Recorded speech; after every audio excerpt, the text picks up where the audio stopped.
करंज हे झाड इतकं जबरदस्त आणि परिणामकारक आहे. याची पानं, बी, मूळ आपल्यासाठी अत्यंत उपयुक्त अशी आहेत. करंज चवीला कडू, तिखट असून उष्ण गुणांचा, थोडासा हलका आणि तीक्ष्ण असा आहे. करंज कफ वातनाशक व पित्तकर आहे. करंज कुष्ठघ्न, आमाघ्न, कृमिघ्न, व्रणरोपण, कासहार आणि पाचक असा आहे. बघा मित्रांनो, थंडीच्या दिवसामध्ये वातविकार, अंगदुखी आणि सांधेदुखी, संधिवात, अर्थरायटिस, सांध्यामध्ये सूज येणं असे विविध आजार उद्भवतात.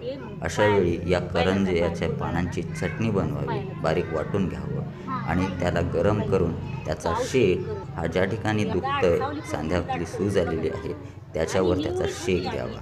तुम्हाला रिझल्ट मिळून येतो. याच्यासोबतच याच्या तेलानं जर मालिश केली तर वात असेल किंवा अंगाचं दुखणं असेल, सांध्यामध्ये आलेली सूज असेल, ही कमी होते. इतकं जबरदस्त आणि परिणामकारक असं हे करंज आहे.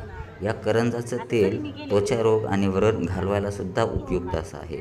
याच्या बियांचं तेल उत्तम आणि व्रणरोपण करणारं असं आहे.